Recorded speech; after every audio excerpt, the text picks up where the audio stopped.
Aleluia. Êxodo 17:8, acharam? Então veio Amaleque e pelejou contra Israel em Refidim. Por isso disse Moisés a Josué: escolhe-nos homens e sai, peleja contra Amaleque. Amanhã eu estarei sobre o cume do outeiro, e a vara de Deus estará na minha mão. E fez Josué como Moisés lhe dissera, pelejando contra Amaleque. Mas Moisés, Arão e Hur subiram ao cume do outeiro. E acontecia que quando Moisés levantava a sua mão, Israel prevalecia. Mas quando ele abaixava a sua mão, Amaleque prevalecia. Porém as mãos de Moisés eram pesadas, por isso tomaram uma pedra e a puseram debaixo dele, para assentar-se sobre ela. E Arão e Hur sustentaram as suas mãos, um de um lado e o outro do outro. Assim ficaram as suas mãos firmes até que o sol se pôs. E assim Josué desfez a Amaleque e ao seu povo ao fio da espada. Então disse o Senhor a Moisés: escreve isso para a memória num livro e relata-o aos ouvidos de Josué, que eu totalmente hei de riscar a memória de Amaleque de debaixo dos céus. E Moisés edificou um altar ao qual chamou: o Senhor é a minha bandeira. E disse: porquanto jurou o Senhor, haverá guerra do Senhor contra Amaleque de geração a geração. Aleluia, glória a Deus pela sua palavra, que é tão poderosa. Toda a Bíblia é inspirada por Deus. E tudo que está aqui serve de lição para nós. Nada está aqui por acaso. Tudo que está escrito aqui tem uma lição para nós extrairmos algo para a nossa vida. E nessa noite tem algumas lições que eu aprendi aqui nesse trecho, que tem servido para mim nesses últimos dias. E eu gostaria que você mantivesse a sua Bíblia aberta para que a gente possa fazer uma exposição desses versículos que nós acabamos de ler, por favor. Amaleque aqui tipifica o inimigo, o diabo. Deixa eu dizer uma coisa para você, meu querido. Você que também faz parte do Israel de Deus. Você que é povo de Deus. Onde é que está o povo de Deus aqui? Levanta a mão, dá um brado de vitória. Nós temos aqui uma batalha entre o povo de Deus e o inimigo. O povo de Deus representado por Israel. O inimigo aqui representado pelos amalequitas. Quem eram os amalequitas? Eram descendentes diretos de Esaú. Mas a Bíblia diz que quando Israel estava saindo do Egito e caminhando em direção à sua promessa, a terra prometida, a Canaã, o lugar que Deus havia prometido a Abraão e a sua descendência, eles se deparam com alguns obstáculos. Mas esse momento me chamou a atenção, porque foi a primeira vez que de fato Israel foi desafiado belicamente. Ele foi desafiado por um exército. Eles já haviam vencido o faraó de forma sobrenatural. Deus havia mandado as 10 pragas do Egito. Eles já haviam vencido o mar que se abriu para que eles passassem. Inclusive Deus não deixou que eles fossem pelo caminho mais curto, porque Deus falou: os filisteus estarão ali e eu não quero que eles se deparem com a guerra, ainda não é o momento. Então eles tiveram que ir por outro caminho, foram pelo mar, acharam que ia morrer. O Senhor abriu o mar, venceu o faraó no mar. Eles atravessaram, de repente, sede. Queremos água, não tinha água potável. O Senhor vai e transforma um lugar de águas amargas em águas potáveis para se beber. Todos esses milagres já haviam acontecido, mas de repente um exército. Eu sei que eu estou aqui diante do Israel de Deus, que já experimentou muitos e muitos e muitos milagres do Senhor. Mas isso não impede que você continue tendo novos desafios. Deixa eu dizer uma coisa para você, querido. Minha amada, meu amado. Amaleque desafiou Israel sem ser provocado. Simplesmente porque Israel era o povo de Deus. Não precisa de provocação para o diabo te odiar e querer derrotar você. Basta você ser filho de Deus. Basta ele olhar para você e ver em você alguém que tem uma promessa. Que tem uma promessa de eternidade. Alguém em quem Deus imprimiu a sua marca. ele vai te perseguir. Mas deixa eu dizer uma coisa para você, que é uma verdade que prevalece aqui nessa passagem e prevalece em nossas vidas até os dias de hoje. O Senhor não nos abandonará em nossas batalhas. Elas sempre existirão. Elas sempre serão uma realidade em nossas vidas.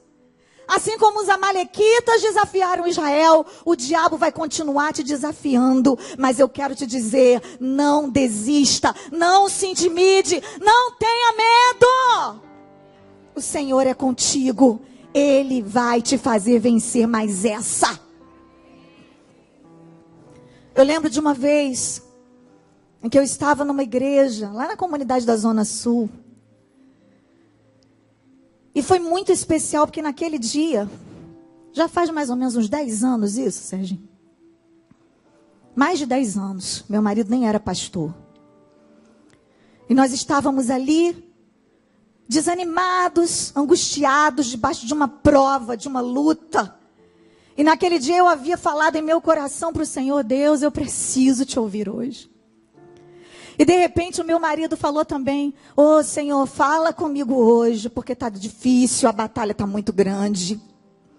E nós fomos para a casa de Deus, e quando chegamos lá, sentamos ali no primeiro banco. Eu fiz o louvor, eu ministrei. Mas somente depois do ofertório foi que chegou o pregador da noite, que era um pregador de fora, de outro país. Ele não nos viu ministrar, ele não nos viu no altar.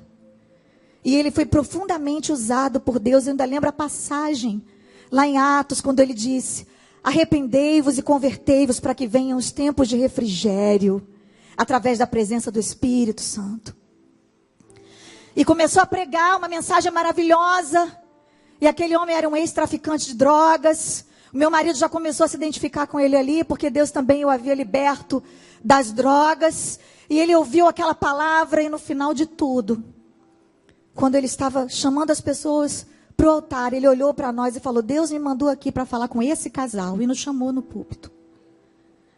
E ali o Senhor derramou em nós uma rajada de promessas.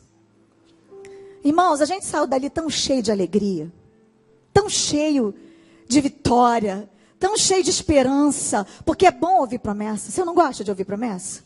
Não é bom ouvir Deus falar? Não é bom ouvir coisa boa? Não é bom ouvir Deus dizer: eu vou te abençoar, eu vou te usar, eu vou te dar canções que o Brasil inteiro vai cantar, você vai ser pastor. Falou para o meu marido: eu vou te usar de um jeito que nem a sua família vai acreditar. Só que quando a gente recebe uma promessa de Deus, a gente também fica marcado pelo inferno. Alguém vai avisar lá para Satanás, ele manda reforço. Só que não existe demônio maior do que o nosso Deus.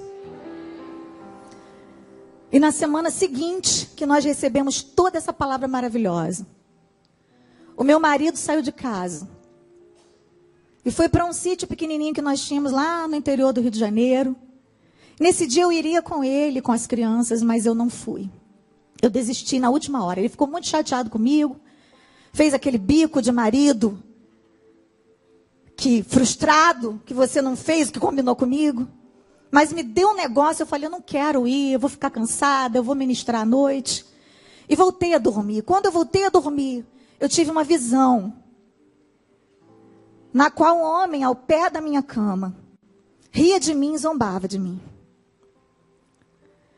E eu ficava incomodada com aquele homem, um homem de meia idade. E eu me levantava e mandava ele sair do meu quarto em nome de Jesus. Expulsava aquele homem do meu quarto, empurrava até a saída do meu apartamento, que naquela época era outro lugar que nós morávamos. Fechava a porta, e quando eu olhava para dentro de casa, eu me dava conta de que aquilo ali era uma visão. Voltei para o meu quarto, deitei de novo na cama e acordei. Liguei para o meu marido e falei: amor, tudo bem? E ele de bico comigo, com raiva de mim. Falei: eu tive um sonho, uma revelação assim, assim, assim. Eu queria te pedir para você vigiar. E ele achando que eu queria fazer as pazes. Eu falei: também quero fazer as pazes, mas eu queria te dizer que você tem que vigiar. Fica ligado aí com Deus, porque o diabo vai aprontar alguma hoje. E nesse dia o Espírito Santo falou comigo: você não vai ligar a TV? Você não vai ligar para ninguém para conversar. Você vai colocar o louvor mais alto que você puder, vai se ajoelhar e ficar orando. Foi isso que eu fiz.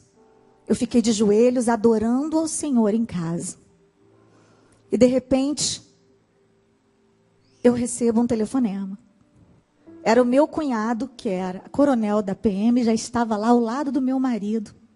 Meu marido vinha numa via de mão única, dividida por um canteiro. Uma mão ia para o rio, outra mão voltava. Tinha uma divisão enorme. E um homem vinha a 120 quilômetros por hora na contramão, a muitos quilômetros.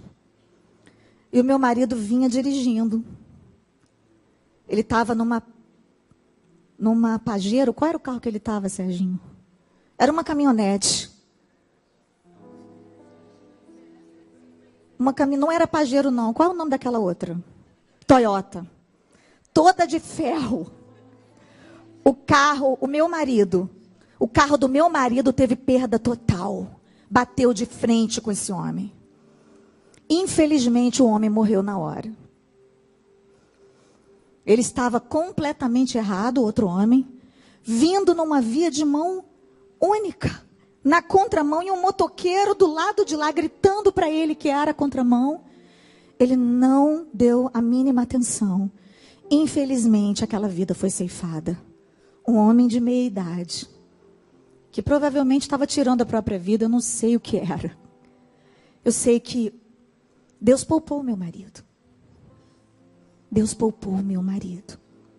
Porque quando Ele quer, Ele poupa. Quando Ele quer, Ele dá o livramento. Quando Ele quer, o diabo pode mandar o reforço que for, que não vai conseguir tocar. Eu creio em algo que se chama soberania de Deus. Eu creio que Deus está no controle da minha vida. Esse é o Deus que eu sirvo. E o meu marido foi poupado. Só deu um rachadinho aqui no nariz, um hematomazinho na barriga. Chegou em casa são e salvo. E aí eu fui entender por que é que o Senhor tinha me incomodado para orar durante toda aquela manhã. Imagina se eu estou dentro daquele carro com as crianças. O estrago podia ter sido pior. Mas o Senhor nos livrou. E o Senhor continuará livrando a todos que Ele quiser. E o Senhor continuará exercendo o seu poder e o seu direito de soberania sobre nós. Porque Ele sabe exatamente o que fazer conosco. Você acredita nisso? Você confia nessa palavra? Você concorda comigo? Que Deus não nos desampara em nossas batalhas. Então Moisés disse a Josué: escolha alguns dos nossos homens e lute contra os amalequitas. Escolha, Josué. Estamos falando aqui de escravos recém-libertos, um povo sem poder bélico, um povo que não sabia lutar, que mal sabia embanhar uma espada. E Moisés fala: Josué, escolha. Mesmo assim, escolha. E o Senhor está dizendo para você aqui, na hora da sua batalha, escolha quem vai andar do seu lado. Cuidado com quem você vai andar na hora da guerra, porque essa pessoa pode te botar a perder. Dependendo do que você ouvir, dependendo do grupo do qual você faz parte no WhatsApp, dependendo do seu ânimo para ir para a casa de Deus ou não. Tem gente agora que está na moda assistir o culto só pela internet. Esqueceu que aqui é o lugar que Deus ordena a bênção. Se você está enfermo, está debilitado, não pode vir, eu compreendo. Mas se você pode ir para a casa de Deus, querido, não se prive disso. Esteja cercado de guerreiros. Todo mundo aqui é guerreiro. Todo mundo aqui faz parte do mesmo exército. Todo mundo aqui está na luta. E com certeza, você vai encontrar alguém no meio desse exército que já enfrentou essa batalha que você está enfrentando. Quem sabe você vai ajudar alguém que está enfrentando uma batalha que você já enfrentou. Na hora da batalha, escolha e não subestime a astúcia do inimigo. Nós não podemos supervalorizar o poder. Tem gente fazendo propaganda de Satanás para cima e para baixo. Ele está vencido, ok, mas nem Jesus subestimou o poder do inimigo. Quando ele foi enfrentar Satanás, ele fez jejum 40 dias. Certa vez ele disse para os seus discípulos: existe uma casta que só se expulsa com jejum e oração. Qual é a batalha que você está enfrentando? Talvez você precise jejuar mais e orar mais. Qual é a batalha que você está enfrentando? Até o apóstolo Paulo certa vez disse para a igreja de Tessalonicenses: olha, eu quis visitar vocês, mas eu fui impedido por Satanás. Você sabe o que é isso? O homem que escreveu quase o Novo Testamento inteiro foi impedido por Satanás de ir a um lugar. Satanás, às vezes, ele impede momentaneamente. Nada que não possa ser resolvido com oração, com clamor, com súplicas. Mas ele tem algum poder. Só que ele não tem todo o poder. Todo o poder só foi dado ao Senhor, nos céus e na terra. A Bíblia diz: maior é o que está convosco do que aquele que está no... Nós somos mais poderosos em Deus do que o demônio mais forte do inferno. Se nós estivermos escondidos em Deus. Então, amado, não subestime o poder do inimigo. Mas também não pense que ele é invencível. Não tenha malequita que vença o povo de Deus em direção a uma promessa que Deus fez. Quem tem promessa aí? A Bíblia diz em Efésios 6,12. Não temos que lutar contra a carne ou sangue, mas contra os principados, contra as potestades, contra os príncipes das trevas desses séculos, contra as hostes espirituais da maldade nos lugares celestiais. E fala da armadura de Deus que nós temos que vestir. Deixa eu dizer uma coisa para você. A armadura de Deus não é um amuleto. A armadura de Deus não é algo que você faz simbolicamente. Eu vou colocar o capacete, eu vou colocar o cinto, eu vou colocar aqui os sapatos da salvação e vou sair, o diabo não me toque, eu declaro. A armadura de Deus é uma atitude, é uma postura. O diabo não toca realmente naquele que é de Deus. Eu continuo crendo nisso. Eu continuo pregando isso. Porque está na Bíblia.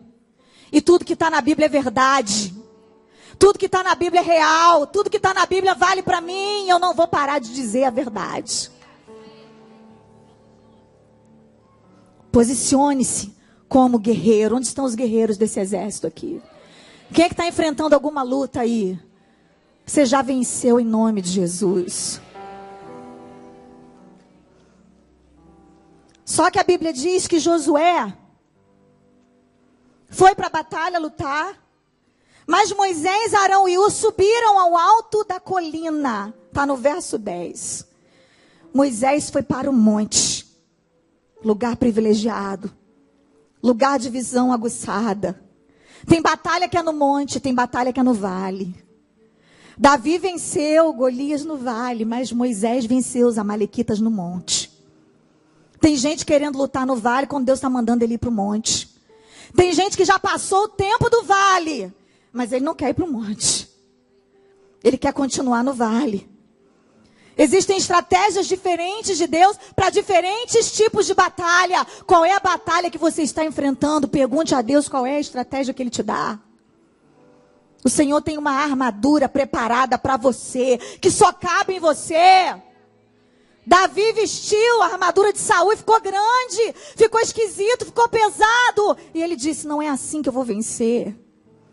O Senhor vai te revelar quais são as armas que você vai usar nessa batalha em direção à sua promessa. Não subestime a direção do Espírito Santo nessa batalha. E Moisés foi para o monte. Vamos permitir, amados, que o Senhor nos conduza na hora da nossa batalha. Vamos permitir que Ele nos carregue em seus braços. Vamos permitir que Ele nos diga como agir, de que maneira nos comportar, o que fazer. O Senhor tem uma direção para nós. Qual foi a direção que Moisés recebeu? Está aqui no verso 11. Enquanto Moisés mantinha as mãos erguidas, os israelitas venciam. Quando, porém, ele baixava as mãos, os amalequitas venciam. Moisés se posicionou como um adorador. Como alguém que diz, eu me rendo. O que você faz quando um assaltante chega diante de você? Levanta as duas mãos. Eu me rendo. O que você faz quando a polícia chega diante de você para te revistar? Calma. Pode revistar. Levanta as mãos. Eu me rendo. Pode fazer como você quiser. O que a gente faz diante de Deus, então, o Todo-Poderoso? Quando a gente está diante de uma batalha que não tem como a gente vencer, a gente levanta as mãos em sinal de rendição e adora a Deus. E diz, Senhor, eu declaro que eu aceito a tua vontade. Eu me rendo. Eu não tenho para onde correr. Ô Senhor, para onde iremos nós se só tu tens as palavras de vida eterna? Eu não tenho para onde ir. Queridos, nós temos vivido tempos tão difíceis, nos quais a presença de Deus não é uma alternativa. A presença de Deus é a única opção que nós temos. Deixa eu dizer para você, querido, você que está vivendo no mundo, nesse tempo que se chama hoje, esse tempo que precede a volta de Jesus, não tem como você viver mais uma vida superficial. Não tem mais como você se conformar com esse evangelhozinho, sem profundidade, raso. Tem hora que Deus manda mesmo uma batalha para a gente aprender a mergulhar nele. Mas tem pessoas que ao invés de mergulhar em Deus, mergulham na dor. Se agarram às suas próprias frustrações. E nós sempre vamos nos deparar com frustrações. Eu posso dizer uma coisa para vocês? A depressão é muito atraente. A depressão é um caminho fácil. Mas nessa noite eu vim aqui para te convocar a não se render à depressão e à frustração. Porque existe um Deus que quer te ver vencer essa batalha. No alto do monte, com as mãos erguidas, adorando e envergonhando Satanás. Tem coisa mais linda do que Deus mostrar para o diabo, olha ali, tem um adorador ali. Ah, mas ele está te adorando porque tem tudo. Não tem não. Ele perdeu algumas coisas, mas ele continua me adorando. Ele escolheu me adorar.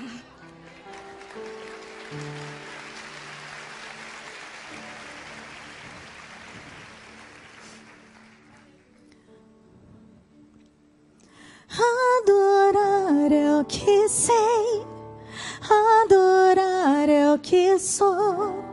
Nada pode calar um adorador. Não existem prisões que contenham a voz de quem te adora. Troque a sua angústia pela presença de Deus. Troque a sua dor pela presença de Deus. É uma troca justa. Eu tenho trocado. A oração que eu mais tenho feito para Deus no meu quarto é: Deus, eu troco a minha angústia pela tua presença. Senhor, eu quero a tua presença como eu nunca tive. Eu quero a tua presença como eu nunca experimentei, Deus. Por que você não aproveita para extrair o melhor dessa dor que você está vivendo, querido? Eu te desafio a isso hoje. E quem está falando aqui é alguém que está sofrendo, mas que está vencendo. Assim como você. Uma vez uma menina chegou para mim e falou assim: eu tinha tanta raiva de te ver ministrar. Porque quando você cantava aquelas canções, e eu tinha uma mãe drogada no meio da rua, eu ficava dizendo assim: aquela canção era para eu cantar, porque ela não sabe o que eu estou passando. Ela não sabe o que eu estou vivendo. E depois ela descobriu que Deus havia tirado meu marido das drogas e que durante algum tempo eu vivi esse calvário, essa luta com meu marido. E ela ficou tão envergonhada que ela veio me pedir desculpas. Eu falei: você não tem que me pedir desculpas. É que quando a gente vê alguém no púlpito, a gente tem a tendência de imaginar que aquela pessoa tem uma vida perfeita, que nada atinge, que nada alcança, que ele é intocável. Deixa eu dizer uma coisa para você, querido. Nós não somos blindados das lutas e adversidades do dia a dia. Realmente, aquele que é de Deus, o maligno não lhe toca. O maligno não tem o poder de levar um filho de Deus para o inferno. Ele está coberto pelo sangue de Cristo. Mas pessoas morrem, pessoas adoecem. Pessoas ficam enfermas. Pessoas crentes vão à falência. E eu não vim aqui pregar o evangelho da derrota, mas eu vim aqui dizer para você que já perdeu algumas coisas na vida. Coloque os seus olhos naquilo que Deus ainda tem para você no futuro. Deus nunca vai nos dar todas as respostas. Se nós soubéssemos tudo sobre Deus, Ele não seria o nosso Deus, nós seríamos o Deus dele. Se nós tivéssemos todas as respostas para as crises do mundo e para as injustiças que acontecem ao nosso redor, nós seríamos Deus. Talvez um dia Deus nos explique na eternidade. Talvez nós nem queiramos mais saber. A gente tenha mais o que fazer. Eu só sei de uma coisa. Que Deus é Deus, apesar da minha dor. Deus é Deus, apesar das minhas lutas. E o que seria de mim se não fosse a presença de Deus na minha vida nesse tempo? A Bíblia diz que Moisés foi para o monte com Arão e Hur. E quando as mãos dele ficavam cansadas, porque a luta cansa. Porque acreditar cansa às vezes. Porque ficar de pé com as mãos erguidas adorando na adversidade cansa. E não tem nenhum super-herói aqui no altar. Tem hora que não dá vontade de ir para a casa de Deus. Tem hora que não dá vontade de orar, porque a gente não acredita nem que Deus está ouvindo. Parece que Deus tirou férias. Mas eu não vivo do que eu sinto. Eu vivo do que eu creio. Esses dias eu cheguei numa igreja e uma mulher me perguntou. Eu perdi o meu filho há 3 anos e meio, ela disse. E eu estou inconsolável. Eu queria saber por que Deus não me dá uma gota dessa graça que Ele está derramando sobre a sua vida. Porque você só posta coisa boa. Eu falei para ela, querida, eu não posto tudo que eu sinto. Eu posto tudo que eu creio. Eu ainda estou sendo curada. Deixa eu dizer uma coisa para vocês, aproveitando que eu estou em casa aqui. Eu choro todos os dias. Deus tem derramado uma gota de consolo sobre a minha vida todos os dias. E eu digo, eu quero Deus, eu recebo. Porque a gente também tem que querer. Mas eu posto, eu escrevo o que eu creio, não necessariamente o que eu sinto. Mas eu sei que um dia aquilo que eu creio vai se transformar naquilo que eu sinto. Porque a minha fé é o firme fundamento das coisas que se esperam e a prova das coisas que não se veem. O que seria de mim se não fosse Arão e Hur na minha vida? Se não fossem os meus amigos, se não fossem as Mirnas, se não fossem as Ilmas, os Simontons, se não fossem os meus pastores, se não fossem os intercessores que estão segurando as minhas mãos cansadas, o que seria de você, querido? Não se isole na hora da batalha, peça ajuda. Peça alguém para te sustentar em oração. Peça alguém para segurar as suas mãos enquanto você está ali cansado, caindo. O Senhor vai usar alguém para te sustentar. Como todos vocês sabem, aproximadamente 2 meses atrás, o Senhor recolheu meu filho primogênito. No dia 4 de julho ele faria 18 anos. Não foi falta de oração. Não foi falta de fé. Ele era um servo de Deus. Nós estávamos de passagem comprada para o CFNI, onde ele faria uma matrícula para estudar um seminário. Ele tinha sonhos. Nós oramos incessantemente. Aquele hospital foi invadido pela glória de Deus. Vários enfermos foram curados ali naquele período de 14 dias que a igreja invadiu aquele lugar. Os funcionários que estavam desviados, a maioria voltou para Jesus. Foi tanta glória. Todas as salas ecumênicas que tinham dentro daquele hospital viraram salas de oração. E o povo chegava e dizia: aproveita e ora pelo meu enfermo, aproveita e ora pelo meu filho, aproveita e ora pelo meu marido que está operando. E a gente orava por todos os enfermos. Os enfermeiros já entravam dentro da UTI onde meu filho estava internado, chorando. A presença de Deus era algo quase palpável naquele lugar. Deus estava ali. E num dado momento eu comecei a perceber que haveria a possibilidade de Deus levar meu filho. Porque o meu filho é dele. Eu entreguei para ele. E por algum motivo eu comecei a sentir isso em meu coração. E eu comecei a dizer: Deus, se o Senhor levar o meu filho, eu nunca mais vou conseguir cantar uma música. O Senhor sabe que eu nunca mais vou conseguir compor uma canção. Senhor, o que eu vou pregar no altar? A tua igreja vai ficar envergonhada, porque a igreja está orando no mundo inteiro, Deus. Eu estou recebendo oração aqui da Europa, eu estou recebendo oração da África, eu estou recebendo oração da China. Enquanto eu estava pensando aquelas coisas todas, o Espírito Santo falou ao meu coração: acalma.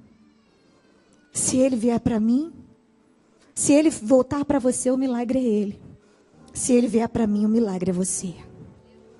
De qualquer maneira vai acontecer um milagre. Eu comecei a acreditar que o Senhor queria levar o meu filho. Mas mesmo assim eu não declarei. Eu continuei orando, eu continuei fazendo o que uma mãe faz, orar pelo milagre. E eu acredito que a gente tem que orar até o último momento, até depois que morre, porque depois que morreu, eu continuei orando, eu orei por ressurreição. E eu ainda creio que ele ressuscita. Enquanto eu estava ali naquele dilema, o pastor Silas Malafaia entra na sala, no quarto de UTI. Em uma das visitas que ele fez, ele disse: Êxola, eu vim dizer uma coisa para você. Deus não precisa de defesa. É Ele quem te defende. Não tente defender a reputação de Deus. Se o seu filho morrer, nós vamos orar até no cemitério para Deus ressuscitar. Mas enquanto ele está aqui com o coração batendo, a igreja vai continuar orando. Eu não vim aqui dizer para você se conformar com a sua derrota. Eu não vim aqui para te dizer que você tem que deixar para lá, que você tem que desistir de lutar. Pelo contrário, eu vim te incentivar a continuar nessa batalha contra o inimigo, porque a promessa de Deus ainda está de pé. Eu vim aqui para te dizer que apesar de Deus ter levado meu filho, eu continuo acreditando em cura divina, eu continuo acreditando no Deus que opera milagres, eu continuo acreditando em ressurreição. Mas eu também acredito em algo que se chama soberania divina. Eu acredito que Deus faz caminhos por onde a gente humanamente não pode trafegar. Que Deus tem os seus motivos para nos dizer não. Que Deus olha com olhos de eternidade. E de eternidade a eternidade, Ele é Deus. A Bíblia diz que não há quem faça tirar das mãos dEle, operando Ele, quem impedirá. Não haveria nenhuma possibilidade do meu filho partir para a eternidade, se não fosse pela vontade soberana de Deus. Isso me consola, mas ainda não apagou a dor da saudade que está em meu coração. Então sabe o que eu faço quando eu sinto saudade? Eu choro. Eu ligo para a pastora Ilma e fico conversando com ela no telefone, como eu fiz no aniversário do meu filho, dia 4 de julho. Eu acordei muito angustiada. Muito obrigada, pastora Ilma. E ela passou ali um tempo, que eu não sei quanto tempo foi, conversando comigo. E ela foi usada por Deus poderosamente naquela manhã. E aquela palavra rema foi a gota de consolo de Deus para mim naquele dia. Deus tem algo para você no dia de hoje que é só para hoje. É só para você que veio até aqui. É só para você que venceu a dor, que venceu a adversidade. É só para você que continua acreditando que Deus é Deus. É só para você que venceu o desânimo, que venceu o medo, que venceu a tentação de ficar em casa vendo novela. É só para você que ousou confiar na soberania de Deus. E Ele vai derramar sobre a sua vida hoje. Eu não posso te dar algo que eu não tenha. Mas a Bíblia diz: bendito seja Deus e Pai de nosso amado Salvador Jesus Cristo. Deus de toda misericórdia, Pai das consolações, que nos consola em nossas tribulações, para que nós também possamos consolar os outros que estão passando pelas mesmas tribulações que nós. Eu tenho me deparado com tantas mães enlutadas. Eu tenho me deparado com tantas pessoas angustiadas, desesperadas, que desistiram de viver. E também com tantas pessoas que venceram e que têm me abraçado e que dizem assim: assim como eu venci, você também vai vencer. E eu vim aqui, querido, para trazer a gota de consolação de hoje e dividir com você. Porque uma gota da consolação de Deus é melhor do que um oceano sem a presença dEle. Eu vou encerrar dizendo para você, pulando aqui para o último versículo. Moisés construiu ali, naquele lugar onde ele venceu os amalequitas, finalmente, um altar. E chamou aquele lugar de: o Senhor é a minha bandeira. Repita essa frase: o Senhor é a minha bandeira. O que é uma bandeira? É um símbolo visual representativo de uma nação. A bandeira define quem é o seu povo, de onde você é. A bandeira é um símbolo. A bandeira tem uma voz. Se uma bandeira está de cabeça para baixo, pode significar que aquela nação está se rendendo a outra nação numa batalha. Se uma bandeira está erguida a meio mastro, significa que aquela nação está de luto. Ou se ela está com uma fita preta. A bandeira tem uma voz. A bandeira tem um hino. Da mesma maneira, nós pertencemos à nação celestial. Nós também temos uma voz. Nós temos um rei, um dono. Nós temos um hino de louvor e adoração a esse rei. Fica de pé no seu lugar, querido. Geração eleita, sacerdócio real, nação santa, povo escolhido para anunciar as grandezas daquele que nos tirou das trevas para a sua maravilhosa luz. É isso que você é. Essa luta que você está vivendo não te define. O que te define é a sua bandeira. O que te define é o sangue de Cristo que está sobre a tua vida. E quando o diabo olha para você, ele vê a tua bandeira. Ele vê o sangue de Jesus que te purifica de todo pecado. Ele sabe que você tem um dono. Então, se você está enfrentando o pior momento da sua vida, o diabo tem que te respeitar mesmo assim.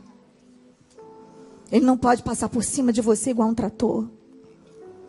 Mas é preciso que você entregue para Deus a soberania da sua vida. É preciso que você aceite a vontade do Senhor. É preciso que você se renda. É preciso que você entregue a sua vida a Deus. É preciso que você se esconda atrás dessa bandeira que é o sangue de Cristo.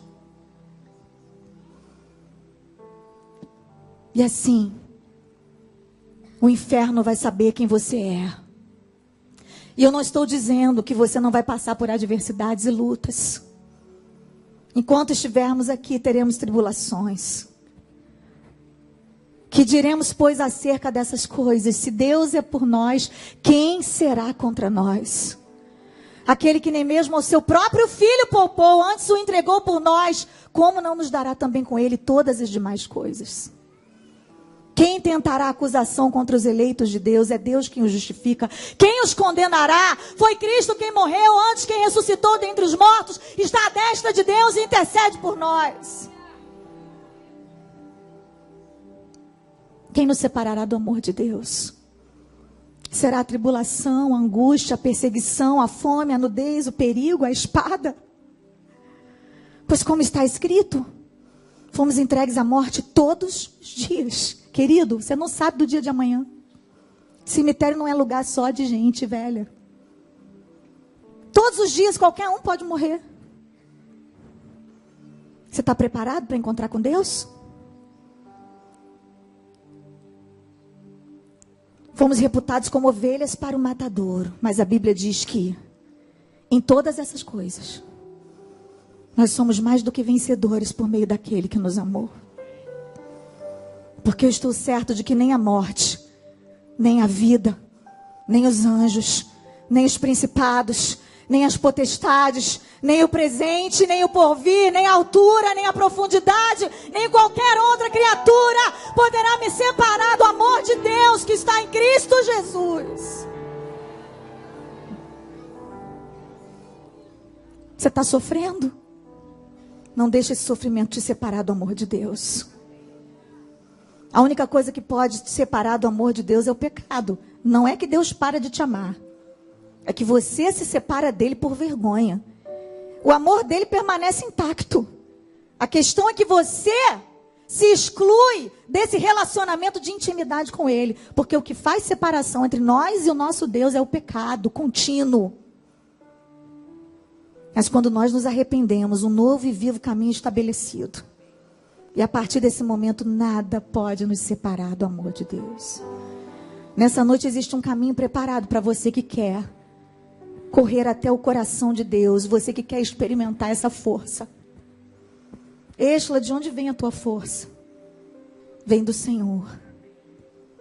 Ele é o meu refúgio e fortaleza. Ele é o meu socorro bem presente na hora da angústia. Ele é aquele que sustenta as minhas mãos. Ele é aquele que me adestra para essa batalha. Mas eu não sou uma privilegiada, nem na hora das lutas, nem na hora das vitórias, que também virão para mim. Porque as lutas que eu vivo hoje não vão apagar o que Deus já fez por mim, e muito menos aquilo que Ele ainda vai fazer. Sua vida começa hoje, assim como a minha. Todos os dias a minha vida está começando de novo. E eu estou reaprendendo a viver com essa nova realidade que Deus me permite. Mas se eu estou viva, Deus tem algo para mim. Deus tem algo para você que está vivo, que está aqui. O meu primeiro convite é para você que quer entregar sua vida para Jesus. Saia do seu lugar agora, com ousadia.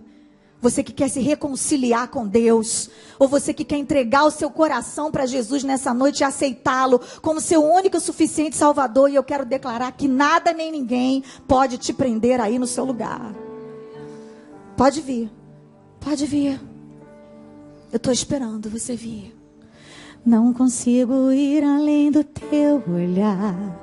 Tudo que eu consigo é imaginar a riqueza que existe dentro de você. Pode vir. O ouro eu consigo só admirar isso, mas te olhando eu posso a Deus adorar. Tua alma é um bem que nunca envelhecerá.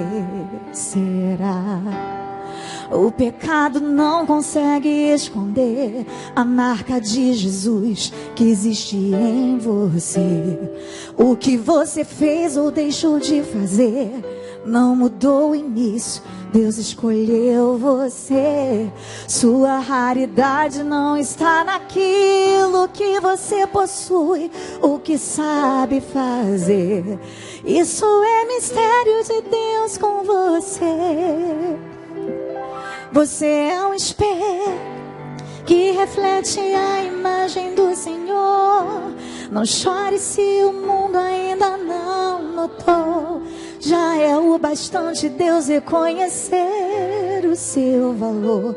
Você é precioso, mais raro que o ouro puro de Ofir. Se você desistiu, Deus não vai desistir.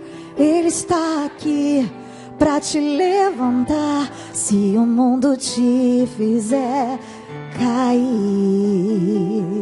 Ainda falta você aí na galeria. Vai ficar com preguiça de descer a escada? É mais fácil descer até aqui do que subir de novo, gente. Desce, vem. Olha para alguém aí do seu lado, ainda que seja sua mãe, e diz: se você tiver sem coragem, eu te levo até lá. Eu sou Arão e Ur na sua vida hoje. E traz essa pessoa até aqui. Às vezes ela está com vergonha. Está deixando para amanhã. Você não sabe o que vai ser da sua vida amanhã, querido. Você não sabe. Você não tem poder sobre a vida e a morte. Você não sabe. Eu estou deixando a oportunidade aberta porque esse é um momento tão especial. E eu ainda tenho algum tempo ali no relógio. Amém. E esse talvez seja o momento mais importante de todos. É o momento em que o céu está preparando uma festa. Não tem festa no céu paralítico que anda. Não tem festa no céu quando alguém ganha na loteria. Não tem festa no céu quando alguém paga uma dívida. Mas tem festa no céu quando um pecador se arrepende. Amém. Então eu queria pedir para a igreja do Deus vivo me ajudar. Amém. Nessa hora. Me ajuda aí. Orando, intercedendo. Adorando ao Senhor. Adore a Deus, adore. Adorar é o que sei. Adorar é o que sou. Nada pode calar o adorador. Não existem prisões que contenham a voz de quem um terremoto vai acontecer aqui e as cadeias que me cercam vão cair quando não há o que fazer e é muito forte a minha dor. Levanto as mãos para o céu e louvo ao Senhor. À meia-noite cantarei uma canção tão alto que os prisioneiros ouvirão. Um terremoto vai acontecer e o inimigo vai ceder, porque não há cadeias onde há. Senhor, nós sabemos que não há cadeias onde há adoração. Enquanto o teu povo te adora, nós te pedimos: quebra todas as cadeias, Senhor. Quebra todas as cadeias que prendem essas pessoas. Nós declaramos que elas estão livres para tomar a melhor decisão das suas vidas. Oh, Senhor, nós queremos ouvir barulho de cadeia quebrando agora. Oh, Ramachiri Andaravaciri Cantarabás. Quebra, Senhor, as cadeias na casa de quem está assistindo agora pela internet. Quebra as cadeias nessa hora daqueles que estão em dúvida, daqueles que estão pensando em deixar para amanhã.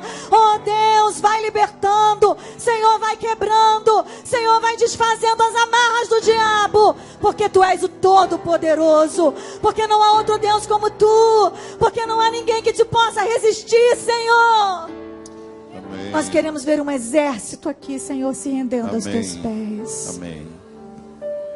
Amém.